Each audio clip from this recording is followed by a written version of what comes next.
Okay, Bismillahir Rahmanir Rahim. Alhamdulillahi Rabbil Alameen. Salatu wa salam ala Sayyidil Anbiya'i wal Mursaleen. Allahumma alimna ma yanfa'una wa anfa'na bima tu'allimuna wa zidna bi fadlika ilman wa ta'liman innaka ala kulli shay'in qadir. Okay, so who can remind us this hadith that we saw that was like Sayyidina Dawood was asking about, Allah, tell me those who you love, and then it mentions do this and do this and do this, and then it mentions these 7 groups of people. What did we say about that?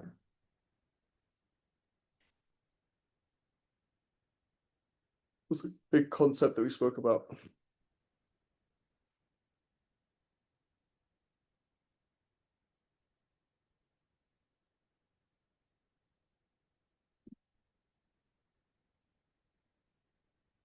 Okay,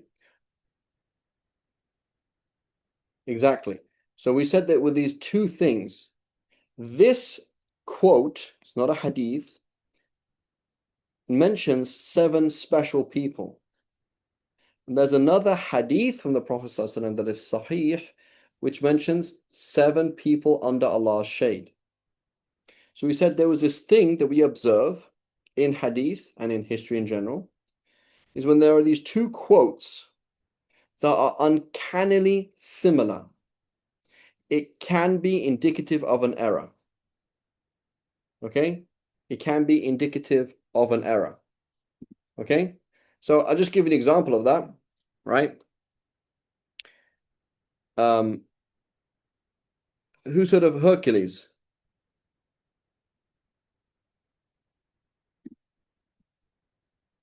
Guys heard of Hercules? Yeah. So the Greeks, they have Heracles, and the Romans, they have Hercules.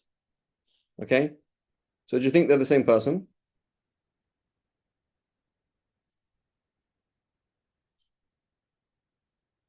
Yeah, right. So you basically they're like uncannily similar. So then if you're going to compare the stories that maybe the Romans talk about or the Greeks talk about, we might compare and contrast, but they're essentially looking at the same person, right? It's a set of stories to do the same kind of person, right? So that's what I'm trying to say is something that's like very similar. So then if they're similar, I can start contrasting these things.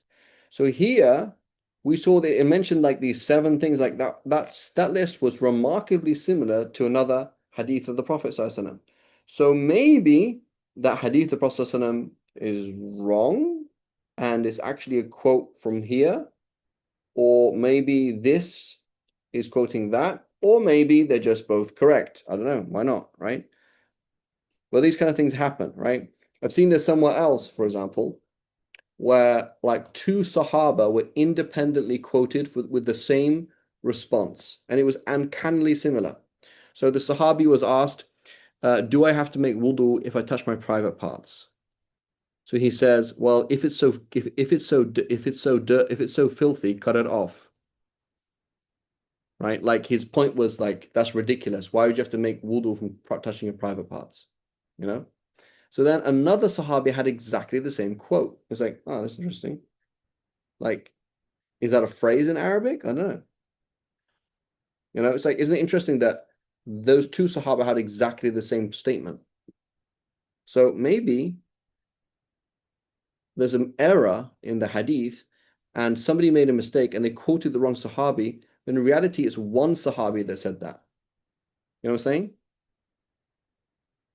So like I'm hanging out with Yusuf, okay? And he said, and he said he quotes Zayd with a joke. And I've heard that joke before, but not from Zayd. I said, no, Aman said that. And he's like, oh yeah, you're right. So notice that I noticed similarity in the 2 jokes. Yusuf's quoting Zayd, and I said, hang on a minute. It's not that it's from 2 sources, it's that you've made a mistake and ascribed the hadith to the wrong person. So that kind of thing happens. People make mistakes in the wording of the hadith, and people mistakes in the chain of the transmission, like who you're actually quoting. So that those kind of things can happen. Okay. So like to date, like I didn't really research that properly, but it's just odd, like that same statement, exactly the same kind of joke slash sarcastic slash kind of angry response from 2 different Sahaba. Just sounded odd. Like, is that really the case that they both said the exact same thing? It's kind of strange, you know what I'm saying? And there's many examples like that. Okay, so now it continues. So that's just a general, thing there. So that also tells us then that when I'm critiquing hadith, I need to know not just hadith. I can't just look at a hadith, right? I have to look at things that are like hadiths. So here's a quote of a Sahabi, quote of a Tabi'i. And then I realize, hang on a minute, this is odd. Here's a hadith, and here's a fatwa of a Sahabi. They sound very, very similar.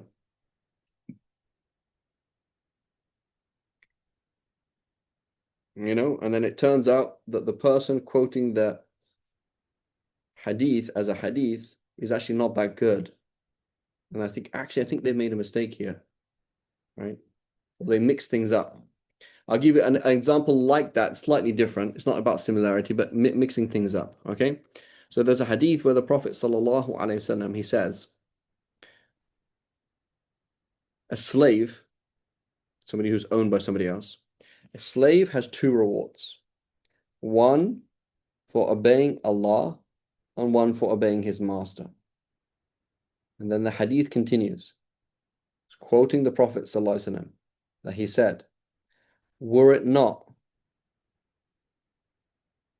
for love of jihad and being good to my mother, I would love to die as a slave.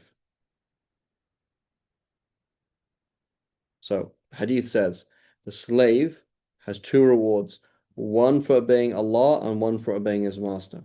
And then it continues, as the words of the Prophet sallallahu alaihi wasallam, were it not for being good to my mother and love of jihad, or approximate meaning either way, I would love to die as a slave. What's suspicious or funny about the hadith?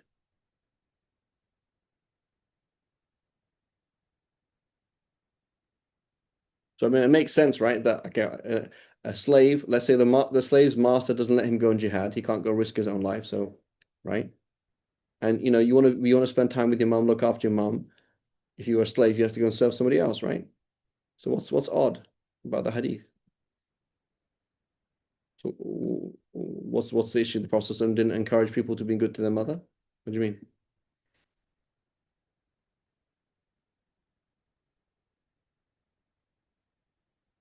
So were it not for being good to my mother, or love of being good to my mother, and jihad, I would love to die as a slave. Exactly. Where's the logic in the Prophet saying, I, that he doesn't want to be a slave because that would stop him spending time with his mother and looking after and serving her when she wasn't even alive. You know what I'm saying? It doesn't make any sense. So the scholars, they say, you know what happened? This is what happened. The Sahabi, I think it's Abu Hurairah, I believe, or somebody like that. The Sahabi quoted the Prophet ﷺ saying, the slave has two rewards, one for obeying his master, one for obeying Allah. Full stop. End of quote. And then his student quoted the Sahabi, okay, saying, and were it not for being good to my mother and love of jihad, I would love to die as a slave. And then his student mixed the two up and made it all the words of the Prophet ﷺ. Right? So that's not really issue of similarity. That's issue of it's called mudraj, right? Those things happen.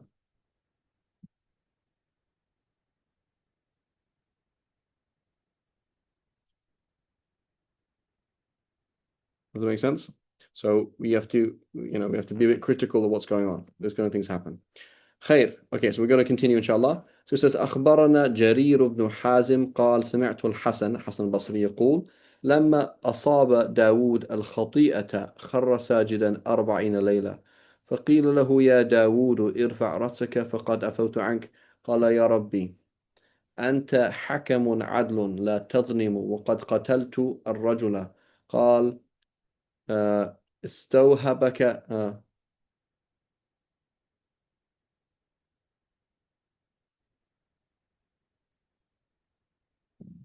قال استوهبك منه فيهب لك لي فأثيبه الجنة. قال سمعت عبد الله بن عبيد بن عمير يقول خر داود 40 ليلة ساجدا يبكي رفع رأسه وما في جبينه لحادة من اللحم. Hmm. How does she translate this part here? استوهبك منه فيهب لك لي. He asks something from you and you gave you, and he gives it to you. How does she translate it? I asked him to hand you over to me, and he did so. I asked. Yeah. I asked him to hand you over to me, and he did so.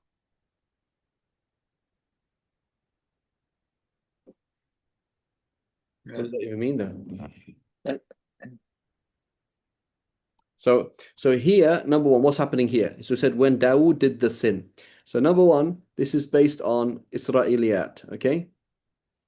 On an Israeli story that basically Sayyidina Dawood alayhi salam wanted to um, marry some woman who was already married and basically kind of like sent her husband into battle so that he would die. Okay, so number one, we don't believe that's true. Okay, so whatever.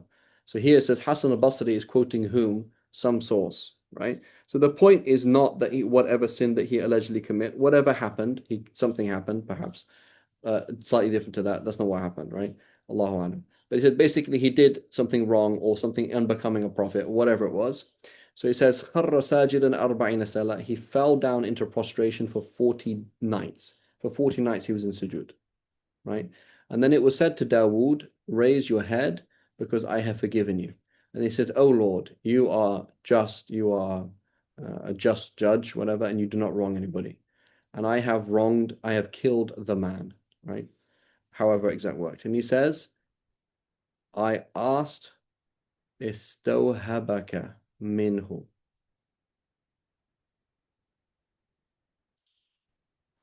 فَيَهَبُ لَكَ لِي فَأُثِيبُهُ الْجَنَّةِ. So istawhaba is to ask to give. It's from wahaba to give. Istawhaba to ask to give. I asked you to give from him. So he gave to you for me.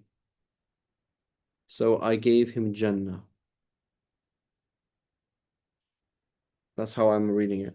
So Allahu Alam, maybe it's something like that, where Allah was saying I had killed a man. No, Allah subhanahu wa ta'ala, he gave himself to you and I gave him to Jannah, something like that. Wallahu Alam. But the point is, he did something wrong and he's in sujood for 40 nights. That's the whole point of the quote. So I don't, and then he mentions another thing. He says, Khara Dawood 40 layla. So he mentions here, says Dawood was in sujood for 40 nights. And there was not a single thing left on his when he came out, there's nothing left on his jabeen, on his forehead anymore. Right. So this is the way that the Prophet told us, right? Is that the righteous and the unrighteous. Is the righteous person, sins are big for a righteous person. They feel the weight of sin, whereas somebody who's not righteous doesn't really care, right? So this one person comes on Judgment Day genuinely worried, genuinely concerned about their sins. The other person's like, yeah, I'm all fine. So the Prophet ﷺ told us that Allah subhanahu wa ta'ala said that He will never combine two fears for us. If He makes us scared in the dunya, we will be safe on Judgment Day. We were very worried and tried our best to make amends, right? And vice versa. If we're chill in this life, you're going to be very, very scared on Judgment Day. Wallahu a'lam. That's the point of the thing, but the rest I don't understand. Says أخبرنا بكار بن عبد الله قال سمعت وهب المنبه يقول. So he says Bakar ibn Abdullah says that Wahb ibn Munabbih, one of the Tabi'een, who used to collect many Israeliyat, he used to collect many things from the Jews and the Christians. He said, ما رفع رأسه حتى قال له الملك أو أول أمرك ذنب وآخره معصية ارفع رأسك. So he said, and so he said that he didn't raise his head until Al-Malik, the king, or the angel, Al-Malak, said to him, the beginning of your affair was sin, and the end of it was sin. ارفع رأسك, raise your head. فرفع رأسه فمكث حياته لا يشرب ماء إلا مزجه بدموعه. So after that, he would never drink anything without mixing it with his own tears. ولا يأكل طعاما إلا بله بدموعه. He wouldn't eat any food except that he mixed it with his tears. ولا يضطجع على فراش إلا أعراه. So أعراه to to expose it. أو قال أغراه. Not sure what it means here. How is she translating this? أعراه.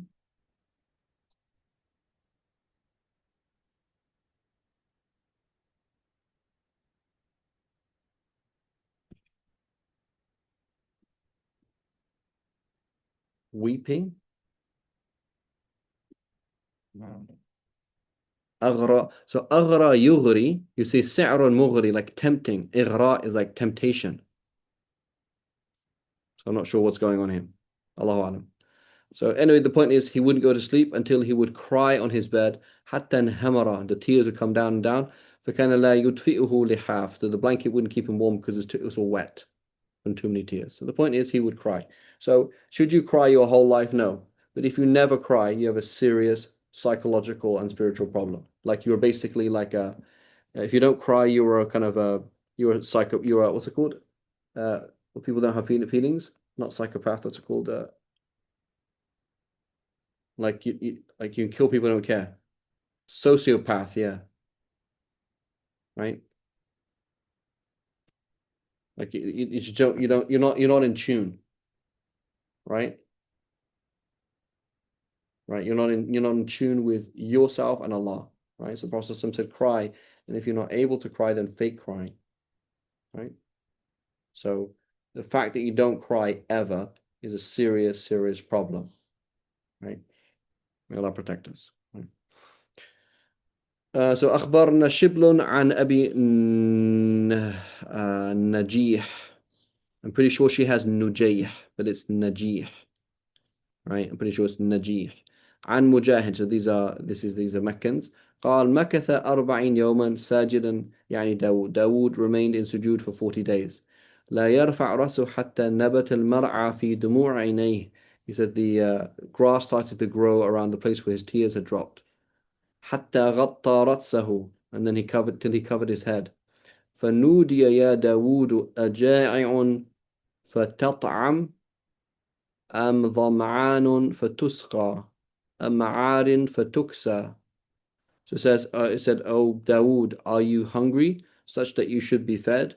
Or are you thirsty such that you should be given water? Or are you naked such that you should be clothed?" قال فأجاب في غير ما طلب فنحب نحبة هاج العود فاحترق من حر جوفه. So he went, oh, right? He made a sound like that. That هاج العود فاحترق من حر جوفه. That set wood on fire, right? It was so sad that his moan, right, set wood on fire. ثم أنزل الله التوبة والمغفرة. Allah subhanahu wa ta'ala sent these things down. قال يا رب اجعل خطيئتي في كفي. Right, oh Allah, put my sin in my hand. كان لا يبسط كفه لطعام ولا شراب ولا شيء سوى ذلك إلا رآها. Every single time he would put his hand out to reach food or drink or something like that, he would see his sin. Right, so this is important. Right, one of the shuyukh, they said, Tawbah allat and tansa dambak. Tawbah is that you forget your sin, meaning that's not part of your life anymore. Right, another sheikh said, no, that's not true. Tawbah Allah tansa dambak. He said, Tawbah is that you don't forget your sin in the sense that it still haunts you in a healthy way, right? It's part of your life, right? haunts you in a healthy way. Like I was talking to this brother once, and I was like, bro, like he's Australian. Why don't you just go and work in Australia? He was looking for work and stuff like that. He's like, no, no, no, no, no. He went to like some other random place in the world. I'm like, why did he do that? So what do you think? He's from Sydney. He's living in Malaysia. It's not that far away. And he went and worked in some random place somewhere else in the world. Like, why would he not go back to Sydney?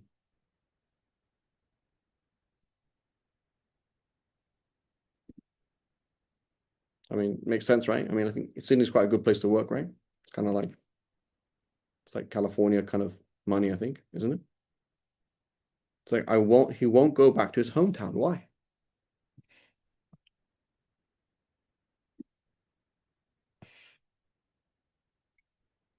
Why would you not go back to a place that you were before? Place you live. Yeah, go Don't ahead. let Sheikh. It's probably because he's not getting that spiritual connection that he would be getting somewhere else. Okay, that's possible. So he gets more somewhere else. Also, maybe certain things happened in that place, right? Yep. Certain things happen. It's like they're like, hey, I remember this, right? And I was like, so Ibrahim, Jurassic 5?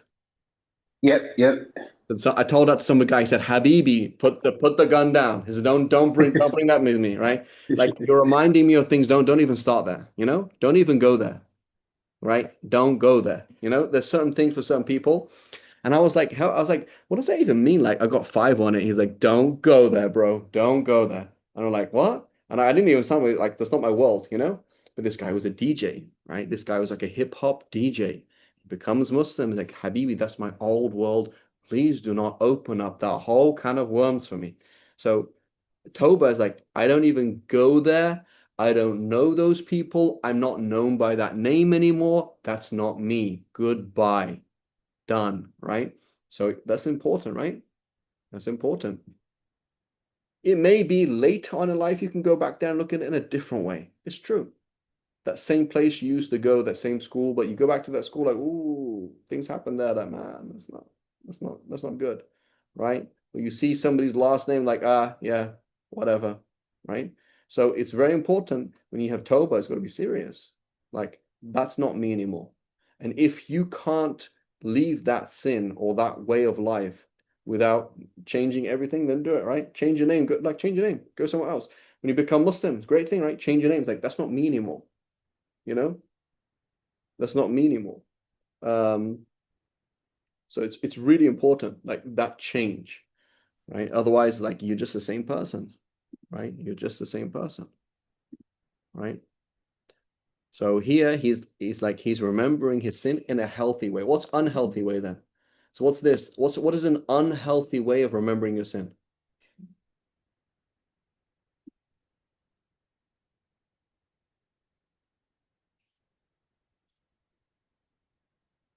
where you like miss it. You you despair, like say it again, Shay. Oh, yeah, you miss it. You despair, right? So you're continually thinking, my sin is bigger than Allah's mercy. I can't go to paradise, right? So may Allah protect us. There was a sister, okay, she used to work a certain kind of job, right? If you can imagine the job that she used to work, okay? And then she becomes Muslim, right? And she's like, can I be a religious Muslim? And you're well, what's stopping you, right? What's stopping you becoming a religious, like, but so imagine, for example, there's going to be certain scars from that kind of lifestyle, right? A certain job that some women do at night, there's going to be scars, right? It's not going to just go away like that. But can you work on it? And can it all be fixed? But now let's imagine, for example, it's affecting her marriage now, and it's affecting this and affecting that, and it's like continually comes back to her every single time. There is self-sabotage, right? You're a bad person. You're a bad person, right? You can't do this. You're a bad person. And it's like, what are you talking about? Yeah, I was a bad person, but Allah subhanahu wa ta'ala gave me Tawbah, gave me Islam, and I don't do that anymore. And Allah subhanahu wa ta'ala is Ghafur Rahim. He said he's forgiven, and end of story. So yeah, that's true. I'm not trying to deny that and I'm not trying to say that I'm perfect, right? So, but there's when you treat your sin as bigger than Allah's mercy, then it becomes this depression and this weight on you. right? You lied, you're a fake. Right? Yeah, I am a fake, but I'm comfortable with it as opposed to, you know. So if there's an unhealthy amount that's not good, right? And there's things, for example, and blaming yourself for other people's sins, right? Poor girl. There was this girl, my neighbor, when I was like, we used to live in England at one point. This little girl, she's like 5 years old, and she's coming to our house. I was like, she basically staying with her grandparents. I don't know what happened with her parents. Anyway, so she would like come around the house sometimes. She was like 5, and she would hit her head against the wall. Like, why are you hitting your head against the wall? Because she's blaming herself because her parents aren't together. Maybe who knows what happened. They had arguments and she misheard things or whatever it is. A little 5-year-old girl, right? So you're blaming yourself. You're not involved in that, right? Blaming yourself for somebody else's sins, blaming yourself for things that happened. Like, you got to move on, right? Just there's some things that like are really not healthy, right? But there's other things like, yeah, right? Like let's take something that's healthy. You hear the word Gaza and you're not scared. Like all of us should be scared, right? Because on Judgment Day, inshallah, Allah subhanahu wa ta'ala will not ask us. But I don't think that's the case. I don't think any of us will not be asked about Gaza. I don't think, as far as I understand the deen, as far as I understand the way that Allah works and the way that things are. As far as I know, every single one of us will be asked, this woman died, this child died, this man died, this happened, this happened, this happened. What did you do about it? Right? As far as I understand. Wallahu a'lam. Right? So it's so there's one thing is like you just feel chill. Like everything's just hunky-dory. Everything's just cool. It's like, Habibi, look at your life for crying out loud. Look at your track record and look at how things are going now. It is not chill. You should not be calm. You should not be comfortable. You should be shaking in your boots. That's what you should be doing, right? So we have to have a shift away from unhealthy despair and to active seriousness. Like, yeah, there's a big problem and I am working on it day and night. I have a goal, like I have a healthy, I'm haunted in a healthy way by my past, right? Everyone's familiar with Les Miserables, right? Victor Hugo.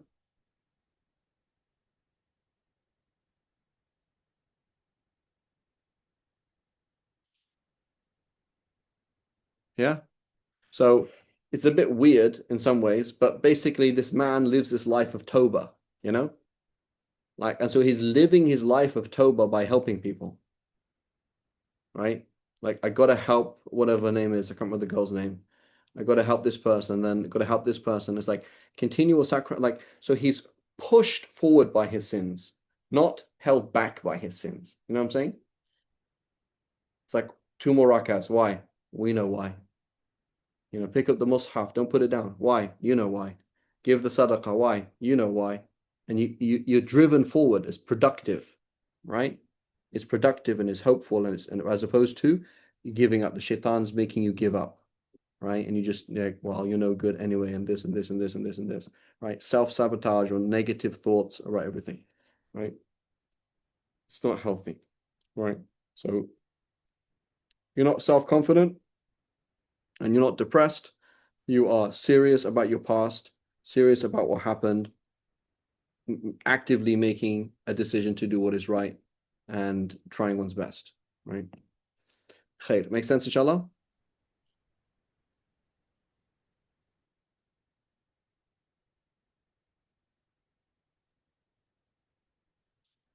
So the point is, wherever, so he says here, كان لا يبسط كفه لطعام ولا لشراب ولا شيء سوى ذلك إلا رآها فأبكته. Every single time he put his hand out, he would see it. Every single time he drinks, he would see it. Right? Every single time he would reach out to get anything, he would be reminded by his sin. فأبكته, and it make him cry. قال فإن كان ليأتي بالقدح ثلثاه ماء فإذا تناوله أبصر خطيئته فما يضع على شفتيه حتى يفيض من دموعه. So he'd pick up a cup that was 3/4 full, and it would be full with his tears by the end of the time he put it down. Right? Okay, right? A story, Allahu A'lam. But the point is, that's an attitude, right? And most likely it was not even a sin, right? Prophets don't sin. He didn't kill somebody. Most likely it was something like this, like you could have been more careful about his life. You know what I'm saying? Something like that. Like as a prophet, you could have been more careful about making a decision. Not that he actually had somebody killed. You know what I'm saying? أخبرنا حماد بن سلمة عن عطاء بن مسائب عن أبي عبد الله الحدلي, or I don't know how it is, الحدلي. قال ما رفع رأسه إلى السماء حتى مات حياء من ربه عز وجل, يعني داود. Never did he even look up at the sky, right? You know, there's a song, somebody said that, he said, gravity keeps my head down, or maybe is it shame? Right? Gravity keeps my head down, or maybe is it shame? Right? So haya is too shy to look up at the sky. Too shy to do that. Right? So again, shy, like we should be shy, right? We shouldn't be proud. Two stories. Here's a story, actually. I'll pause the recording here. Some of you might have heard this story before. I'll share it anyway. Those, right? فَأَلْهَمَ فُجُورَهَا وَتَقْوَاهَا. Number one, they're the same as us, right? What's it called? The shaitan talks, the shaitan and the nafs talks to the righteous person in the same way he talks to anybody else. Okay, number one. Number two, the nafs is trained, so it's less talk, but the shaitan's still there. So the ideas that come through the head, same ideas, right? The issue is that they see how desperately they need Allah subhanahu wa ta'ala to protect them from every single sin, so Allah protects them. So here's two people, right? There's one guy walking down the street, a girl walks past, he looks again. Oh man, whoops, astaghfirullah, shouldn't have done that. Here is a righteous person who says, oh Allah, protect me from zina of the body and the eye and the mind. Oh Allah, protect me from pedophilia of the body, the mind, and the eye. Oh Allah, protect me from bestiality, from homosexuality, from theft, from everything. So the righteous person sees that they don't just need Allah to help them in some things. They need Allah subhanahu wa ta'ala to help them in every single vile and possible thing. And that without Allah's continual protection, they would be totally lost. So they basically, they see how bad they are better than a righteous person, better than a normal Muslim. And they see how much need they have of Allah better than a normal person. And so Allah protects them. Does that make sense? So it's not righteous in the way that we see righteous, like they're like literally an angel. Right? It's like somebody who is like a proper kleptomaniac and has no ability to stop his kleptomania without like just the deepest possible heartfelt dua, like, Ya Allah, I don't know how to not steal. So then Allah protects them. That's righteous. You see the difference?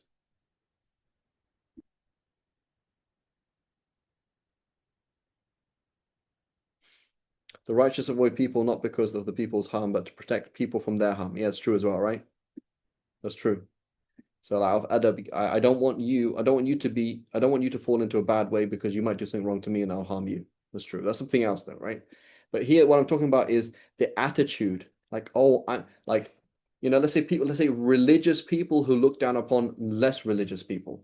You can't, so if you look down upon less religious people, you can't be religious. You know what I'm saying? Because let's say, for example, you're like, oh my God, that guy just cheated on his wife. Dude, if it wasn't for Allah's blessings upon you, you would cheat on your wife with the next door neighbor, the male next door neighbor. Like you would be a homosexual. Or you would be like sleeping with a cat or something crazy. Like, or you would like steal something like, oh my God, that guy, that imam, I heard there's a mufti and he stole $10,000 from the masjid. Bro, you'd be stealing candy from a baby, from a starving baby, if it wasn't for Allah's grace. So you see the difference? It's like they feel that desperate need. Ya Allah, please help me. And because of that desperate need, that real ubudiyah, Allah protects them from sin. Right? Subhanalladhi asra bi'abdihi laylan, right? He's like, yeah, the Prophet was like, just destroyed. I cannot do this mission. I have no ability. I don't have any support. My wife's died. My uncle's died. The da'wah is going nowhere. Ya Allah, I don't know what to do. Isra Mi'raj. As opposed to, yeah, I got this, bro. right? So you've got this materially or religiously, that's off. That is not righteous, right? So when you start looking down upon other people, what you're doing is, I am capable of protecting myself from sin, and you're so weak and unholy. That's how people, a lot of religious people see things. That means they're not religious. They're not religious. Does that make sense?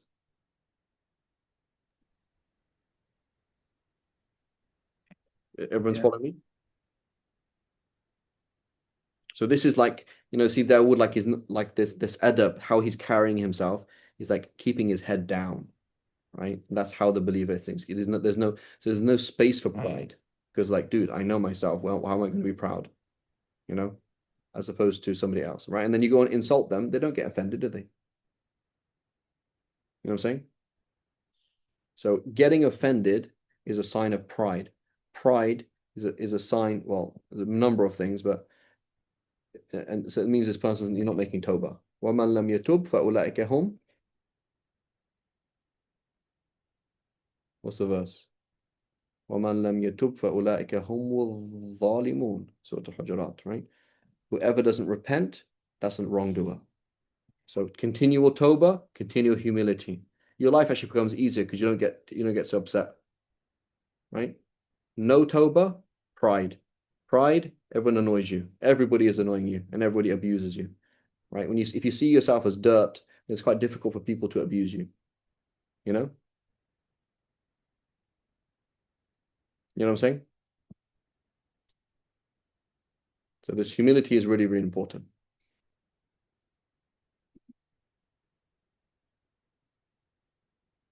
Everyone's following?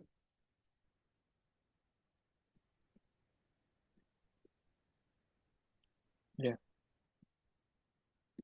Okay. Yeah. خير. So it says أخبرنا صالح المري, I believe, عن أبي عمران الجوني عن or الجوني. I don't know, is it Juni or Joni? I'm not sure. عن أبي الجلد قال قرأت في مسألة داود ربه تعالى إلهي ما جزاء من عز الحزين المصاب ابتغاء مرضاتك. So apparently, Dawood alayhi salam asked his Lord, he said, "Oh Allah, what is the reward for somebody who comforts somebody who is sad, who's been afflicted, and they're doing that in order to seek your good pleasure?" قال جزاؤه أن أكسوه كساء من أردية الإيمان أستره به من النار. He says, what is the recompense? Is that I will clothe him in a garment of Iman that will protect him from the hellfire. قال إلهي فما جزاء من يتبع الجنائز ابتغاء مرضاتك.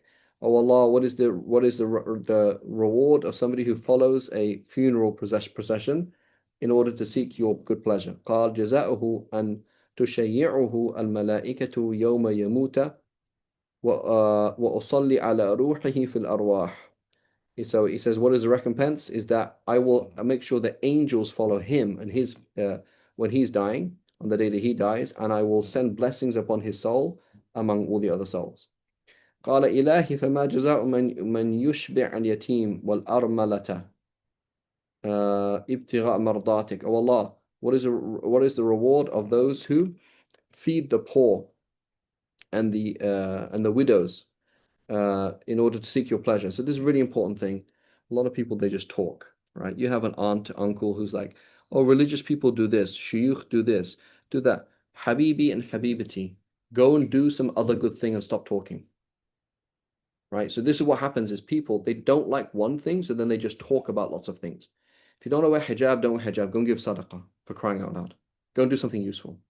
Right? I'm not going to sit here and argue my whole life with you about what is right and what's wrong, because the shaitan just wants to waste your whole life.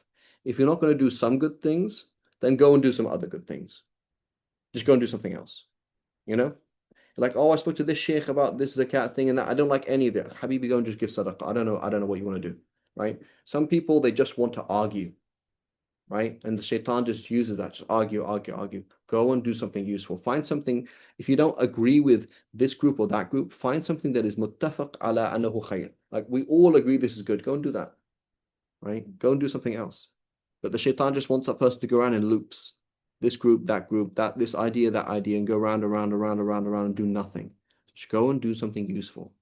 Go and build an orphanage. I don't know what, something, right? So قال إلهي فما جزاء من يشبع اليتيم. Okay, so what will happen? He says جزاؤه أن أظله في ظل يوم لا ظل إلا ظله. So the recompense is I will put him in my shade on a day there is no shade apart from my shade. قال إلهي. So notice here that's not ridiculously similar to the hadith about the 7 people in Allah's shade, right? That's just similar. There's some similar. It's not ridiculously similar. It's not uncannily similar, right?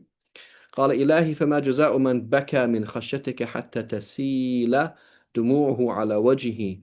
So he says, oh Allah, what is the recompense of somebody who cries out of fear and dread and fear of you until his tears fall down his face? قال جزاؤه. It should be on a wow, like this, not on a hamza. So it should be like that on a wow. Anyway, جزاؤه أن أحرم وجهه أن أحرم not أحرم أن أحرم وجهه عن لفح النار, right? I will bar his face from the flames of the fire. وأن أؤمنه يوم الفزع, and that I give him safety on the day of the shock. So obviously all of these things are true here. أخبرنا عبد العزيز بن عبد الصمد قال حدثنا مالك بن دينار عفوا عن معبد الجهني. Who's heard of معبد الجهني?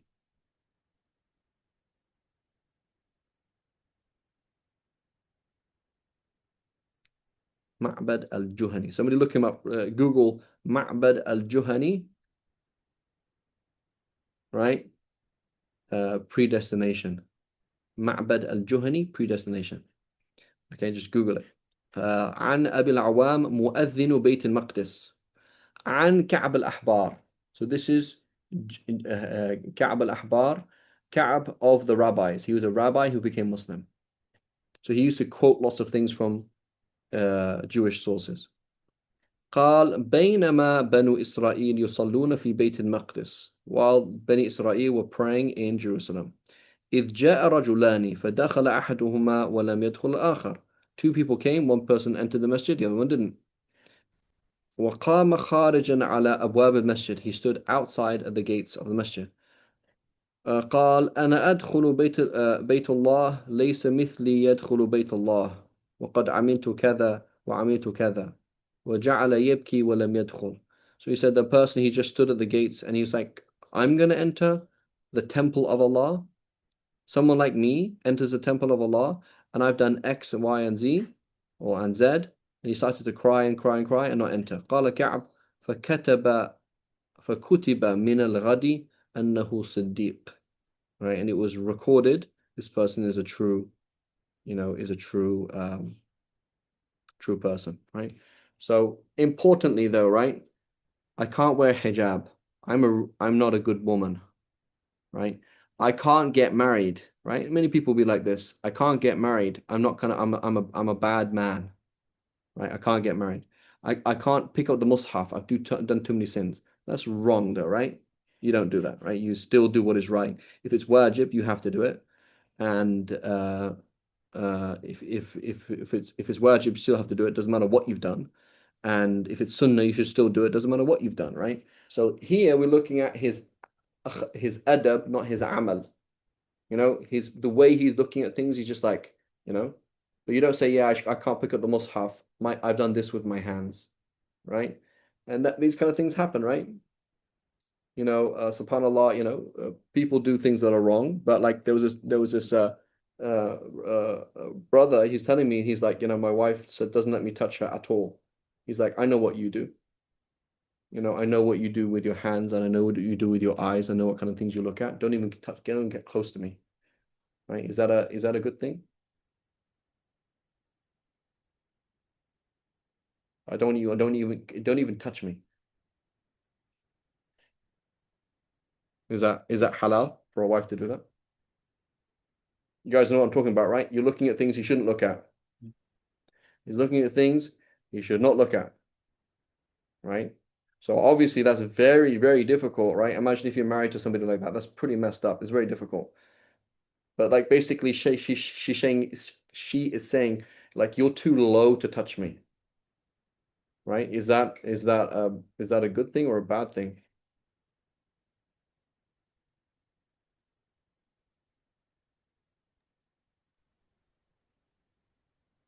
It's bad. It's bad, right? So what would you advise her to do? You're sitting with her, you're a friend of hers, like what would you advise her to do? Like this lady's been married to this guy who's like 10 years of porn addiction, and it's like really disgusting. Like living with this person. Like very, very hard. So what would you advise her to do?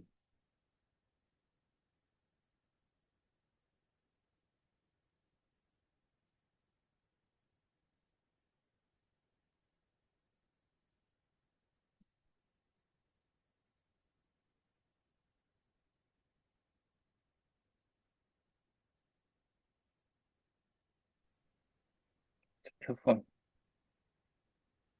What were you gonna say, Yusuf? No, it's a tough one. It's a tough one, right? So, but you got to say, sister, listen, your attitude is off though, right? Because in her mind, is like, khalas, in her mind, she's cancelled him. Like, you have been cancelled, right? So, should you cancel yourself? No, because canceling yourself is canceling Allah's mercy. Canceling somebody else, this person, khalas, saqit, right? You have that word in Yemeni, zagit. Do you use that word? Like you're a low life. They say that in Jordan, zagit. Like you're like a Oh no. you're like a low life, like scum, like from sakata, right? You just fallen off the charts. Like khalas, zagit, they call it, right? So like, but is that right to look at somebody like you? I have cancelled you. Who are you to cancel people? Allah hasn't cancelled them. So the advice would be like, sister, I can understand it personally be very difficult, right? You should try and get a divorce, basically, right? Like if you can't, it's like I just can't be intimate with this man. Like I don't want to be around him. I'm just living with him because of the sake of the kids. Khalas, get out of the marriage, right? Like try your best, ask him for a divorce, whatever, do something. Or work with him, right? Work with him. It's difficult, but work with him, have the ajr of working with him and helping him get out of these things. But that's a problem, right? Obviously, there's a problem. But this attitude of like canceling people, I've cancelled myself. Like this person, that's it. They finished, right? In my opinion. Who are you to opine who's finished and not? Right? You can't cancel, you can't get a pencil and or get a pen and take people off Allah's list, can you? You can't take yourself off Allah's list. Maybe you're going to be somebody special one day. So you're like, yeah, I know I'm an idiot and I know my life is like this, but maybe Allah will accept me. Allah's power and mercy are bigger than my sins, and they're bigger than other people's sins. So don't cancel people, right? And don't judge people.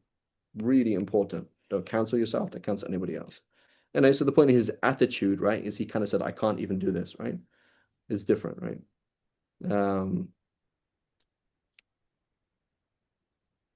Khair. But again, many Muslims are like that, right? They'd be like, you are going to the masjid? So yeah. You are going to the masjid? So yeah. Why are you going to the masjid? Like you're a drug dealer. Why are you going to the masjid? It's like, well, right, I mean, just because I have all these sins doesn't mean Allah subhanahu wa ta'ala is going to reject everything. Like it's worth trying, So their friends or their way of thinking or the shaitan will say, don't even bother, which is wrong. Right? Allah.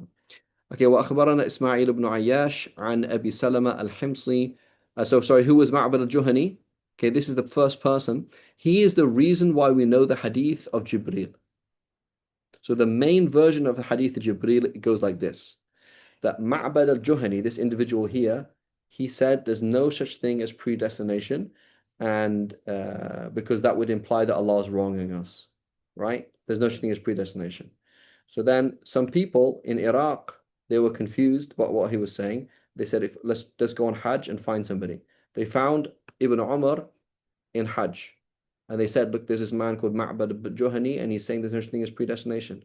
So he says, "Tell him that I have nothing to do with him, and he has nothing to do with me until he believes in predestination." And then he quotes the hadith of Jibreel. right? Because it says that you believe in A, B, and C. وَأَن تُؤْمِنَ بِالْقَدْرِ خَيْرِهِ وَشَرِّهِ. That you believe in predestination, it's good and it's bad. There's other versions of the hadith of Jibril from Abu Huraira, from Abu Dhar or Abu Darda, I can't remember. There's other versions of it, but that version from Ibn Umar comes because of Ma'bad al-Juhani, and then it quotes the whole hadith because of that. Okay, and this is so there's a huge bid'ah, of course, right? Borderline disbelief. Okie dokie. يحيى بن جابر عن يزيد بن ميسرة قال كان طعام يحيى بن زكريا الجرادة وقلوب الشجر وكان يقول من أنعم منك يا يحيى طعامك الجراد وقلوب الشجر.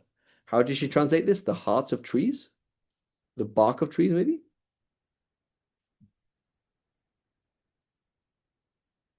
The inner bark, interesting. Yeah, you can eat that, right? It has like some kind of nutrients, right? Inner bark, like that. That's what the deer and stuff like that eat, right? So anyway, so this is going on to Sayyidina Yahya, right? And Sayyidina Yahya, this is important to note a thing. We see this thing with Sayyidina Yahya, Sayyidina Isa, and then early Christianity is extreme asceticism. Okay, extreme asceticism.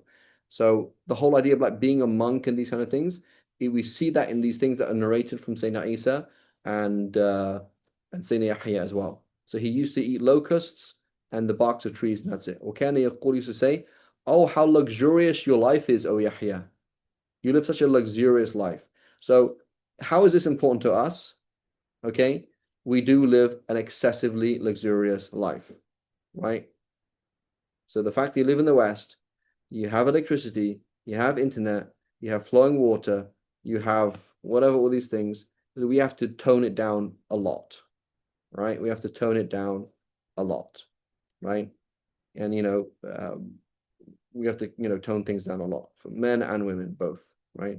So many people, they have too many things, too many clothes, too many things in the house, too many of these things. Like, why do you have what do you have? Why did you spend the money that you had, right? Alhamdulillah, right? So we've got to be functional, know that we're going to be die, etc., right? Exactly. So we don't have to live like Sayyidina Yahya, right? But the point is, what's the point in what you have? You have too many things. We have way too many things. And consumerism is a major thing. We can't ignore that. وأخبرنا معمر عن قتادة عن أنس أن النبي صلى الله عليه وسلم قال. So here as well, this was this is I'm sharing these people because it's important to understand that here we have questions online right now about like Shi'is and stuff like that. When you open the books of hadith, you will see lots of Shi'is, lots of Qadiris, lots of Jahmiyyah, lots of all sorts of things coming up. So here Qatada, this is a student of Anas. It's Qatada in the Da'ama Sudusi. Okay, he said that predestination applies to your good deeds, not your bad deeds, which is also almost kufr. Like that's off, right? Like Allah doesn't destine that you do bad deeds. How does it happen then? So we as Sunni Muslims, we believe in qada and qadar. Everything is destined, including your deeds. But Allah destines your good deeds, but not your bad deeds. Right? That's really weird, right?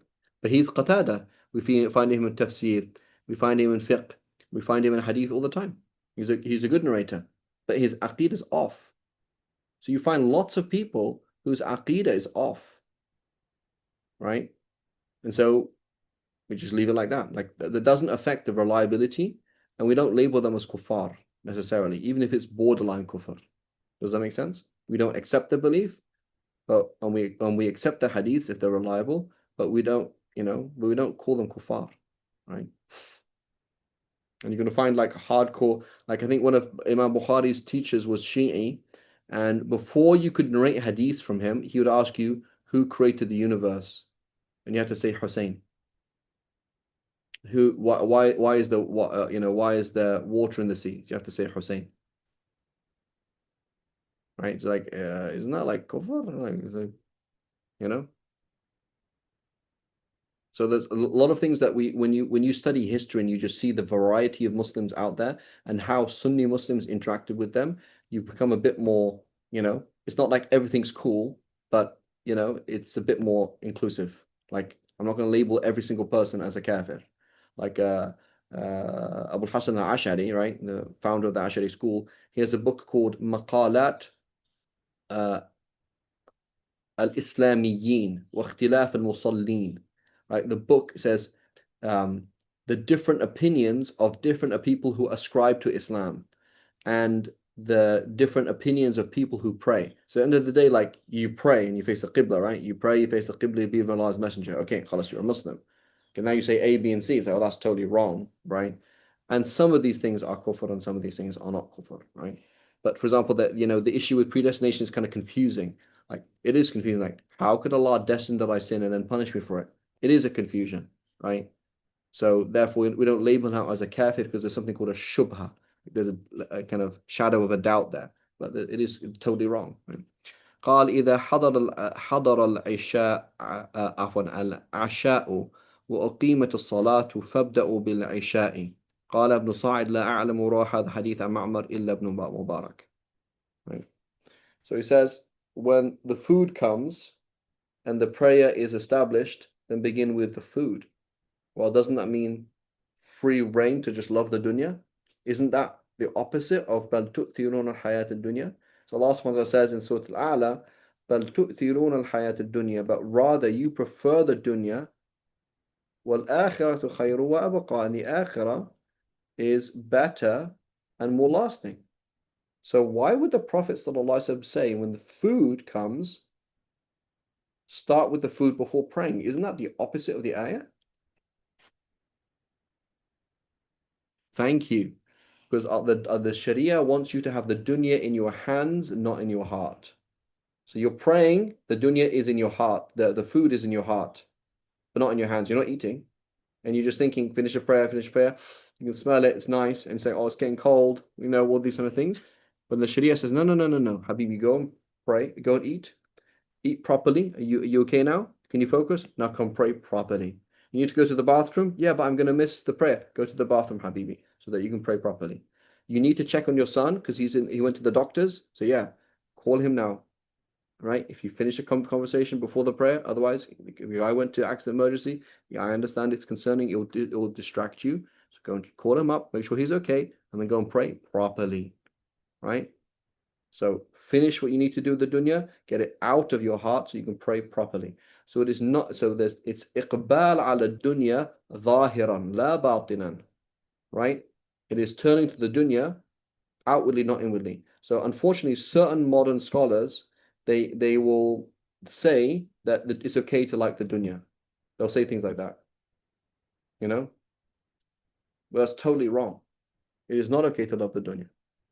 But it is okay to take of the dunya zahiran, outwardly.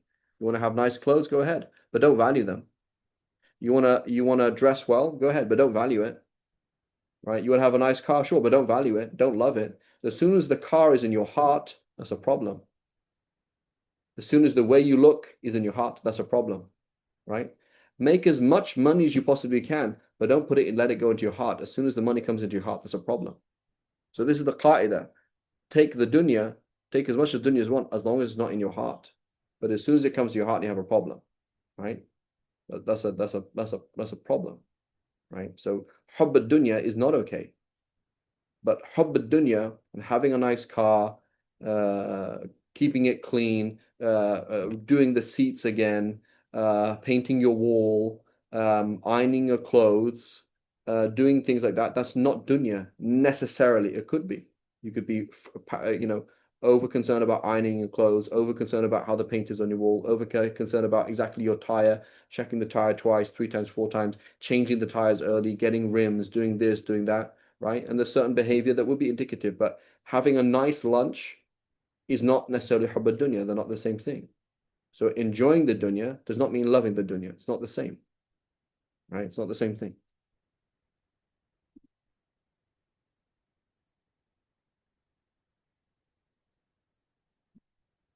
Okay. And generally, if you don't care about the dunya, you won't have too much dunya, right? So you come and visit me in Malaysia and you see Sifreed, mashallah, nice Porsche, right? I say, yeah, mashallah, 2027, right? You're like, can you explain? Like, and I was like, yeah, it's true, right? Like, so would you believe me, right? If I explained why I have a 2027, whatever it is, Porsche, I don't know what, 911, would it be kind of difficult to believe, like, okay, like that's an expensive car, right? Like you spent a lot of money on a car and it's expensive to maintain. How did you get a Porsche 911 2027, right? I don't even is out yet or whatever, however it even works, right? Or a custom-made Lamborghini for the sake of Allah. Normally, you're not going to be able to do that. It's not usually possible for you to excessively have very expensive things or tons and tons of food. You ate 10 pizzas without loving the dunya. So often there's a correlation between minimalist in life plus an attachment to the dunya, right? But it's not 100% correlation. So you might have like nice clothes, or have socks that are not falling apart, or want to have socks that actually keep your feet warm, or whatever it is. Yeah, yeah, a bit more attention to organization history. Go ahead, Yusuf. You're sending me the car. So, no, I wish that. So ideally, if you do amass a lot of wealth in the dunya, you're supposed to be spending in the way of Allah, not necessarily. So if you love it for the sake of it, so like, okay, what would you normally do? If you love it for the sake of itself, then you would save it, right?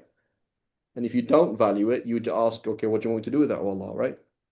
That's the natural conclusion, right? You'd be like, oh Allah, I have no attachment to this money whatsoever. So what do you want me to do with it? Do you want me to, save it? Do you want me to give it to the orphans? Do you want me to put it here, there? Like you would just say, you just give it to Allah, meaning just find out what the best thing to do with it. Like, what does Allah want me to do with it, right? As opposed to somebody who is attached to the money, that they're not going to spend it, right? Like I'm attached to my money in itself. I value every single dime that I have. I'm not going to spend any of it. Does that make sense? So basically, it starts internally. I don't care about this money. Okay, then naturally, then it'll be used in the right way. You know what I'm saying? Yeah. But what I'm trying to say is like, is it like can I have, right? Like the other day, I had a what was it? Some kind of coffee. Like, so Freed, why did you choose, if you don't love the dunya, why did you choose one coffee over another coffee? And in fact, why are you having coffee anyway? You know what I'm saying? Like, why are you going and buying a coffee at a coffee shop, A, if you don't love the dunya, right? And why did you have one cup of coffee over another cup of coffee, right? And so, well, I don't need to explain to you, that's my own private life, but I'm saying it's possible, right? But when you get to Habibi, you have a brand new supercar, like your house is gigantic, like you live in this huge villa, right? And it's like really, really big and they're very expensive. I'm like, what's the point in it? Like it's often when you get to it, when you're going to get to certain points, like why do you have 10 phones? Why do you every single year you always have the newest iPhone? Like why? Whereas I'm like, it's okay, like my phone right now, this is iPhone 11, 13. I got it secondhand from somebody I trust and it works. As long as it works, I don't care. The screen's coming off. Yeah, but the screen is now annoying me, so I'm going to fix the screen. What does that mean, dunya? So no, it's because the screen protector is annoying me, actually. Like I actually want to change it. That's not dunya, right? So it is not the truth that we have to live in a hut and have water and no clothes and no AC, right? You know what I'm saying? But there's certain things, if you look at our life, a lot of it is excessive. And most of that hubb dunya is where? On the screen. The fact that you're on the screen is hubb dunya. Because as you click, curiosity, click. It's just hubb dunya, right? So we have to be very careful. And also your reaction, how did you react to the money? Money was spent, money came in. Did your heart change? No. Right? The check bounced. Then you sold your house, the check bounced. You know what? Your heart did not change at all. You have no interest in the money in itself whatsoever. You took the practical external means to go and find out about what happened. Why didn't it go through? But that's because you're doing ibadah. But when it's the nafs, you're like, oh, the check bounced. What? Immediately do this, immediately do that. These things, call the guy. Why did the check bounce? Like you get really upset, right? Or you care about the money. Oh my God, more money was spent than it should have been. And you check your heart. When you receive money, when you lose money, what happens? Does that make sense? Yeah. So one of my teachers, he said that he's talking to one of his teachers. He said, I heard that if you make a lot of dhikr of Allah subhanahu wa ta'ala, you can pull gold out of thin air. He said that's not true. He said if you make a lot of dhikr of Allah subhanahu wa ta'ala, people can pull gold out of your pocket and your heart doesn't change. Right? You see the difference? Like, I'm not phased. Like, you come in, your house is being nuked. I don't mind. I had no attachment to it. You scratch your new car. So you just bought. So this is the acid test. If you bought your Porsche 911 2027 for the sake of Allah, you wouldn't mind if it gets totaled tomorrow, right? So I don't mind. It's okay. So it gets totaled. Do you mind? I don't care. Well, how did it get totaled? I was driving to Fajr and it got totaled. Alhamdulillah, don't mind. So if you do something for the sake of Allah, you won't care about it, right? If you're walking to the masjid for the sake of Allah, you're not going to get upset if suddenly you can't go that way, right? Because you do it for the sake of Allah, right? But if you're going to the masjid because you want to show off to somebody, you're going to be upset because you didn't make it. Like, oh man, no, the guy didn't see me, right? If you have a child for the sake of Allah, your relationship with your children, you'd be very happy if they died as shaheed, right? You'd be happy. But if you love your children as dunya, you wouldn't want them to die. Right? If you're working and you're making money for the sake of Allah, why would you cut corners in the Sharia? You wouldn't ever do that because you're not trying to make money to make money. You're trying to make money to worship Allah. So why would you worship Allah through sin? But if you're making money for the sake of money, yeah, you're going to cut corners big time.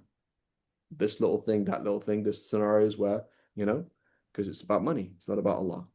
Right? So it's not about what's in your hand. It's about what's in your heart. Right? It's not what you're doing, it's why you're doing it.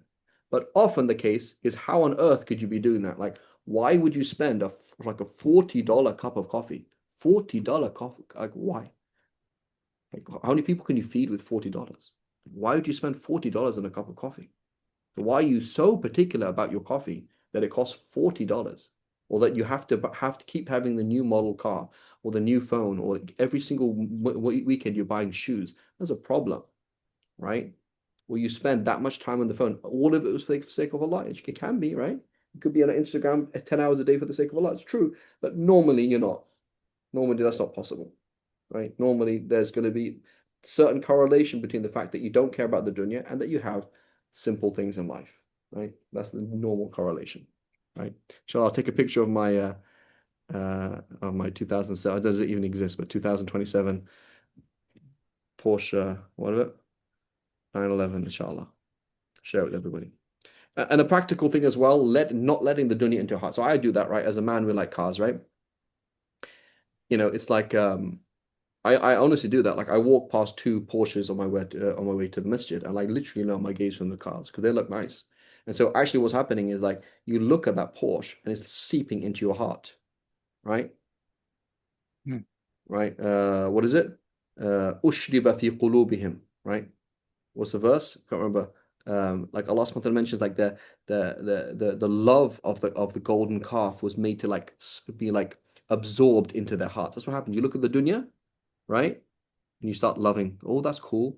That's cool. I like that. So hubb dunya is wrong. So you see, I like the car in itself. It's wrong. As opposed to, that would be a good truck. I could use that for something to worship Allah with, right? That would be practical, right? But hubb dunya, right? So you look at something and you're downloading this love, right? So you don't do that, right? Don't do it. You look away from it. Be very careful. So you can have a cool car, but the moment that you start loving that whole cool car, that's wrong, right? The Sahabi, what did he do when he was praying, right? And he was praying in his garden, right? He had an orchard and it was really nice and he got distracted. So what did he do? He said, I gave it all away. He said, I don't want to be in a situation where the garden distracts me from my prayer ever again. He gave the whole thing away, right? So when you start to love your own, right, nice new cars, send them to me. The religious people like me, we will cleanse you of your dunya. Give me your money. Give me your Porsche 911, right? And I will purify your heart from love of it. Right? I'm joking. Make sense? Yeah. Inshallah. Sallallahu ala Sayyidina Muhammad. So, but really important thing, you see a job, you see a person, you see an object, you see clothes, and you're like, oh, I like that, right? sisters scrolling through, on Instagram and looking at cooking things like, oh, I like that. What do you mean? I like that. What do you mean? It's called hubb dunya, sister, right? Don't be fooled. It's called hubb dunya, right? And so, like, that's a problem, right? Like, it's not good. Cats, right? I do that with my cats 100%. I'm walking, I want to stroke my cat. Like, stop. Why are you stroking the cat? It's a cute cat. I like animals, right? Stop. Why are you doing it? Shift intention. If you don't know, because it's hubb dunya, right? I'm going to stop here. Yeah. وصلى الله على سيدنا محمد وعلى آله وصحبه وسلم. السلام عليكم ورحمة الله وبركاته. السلام.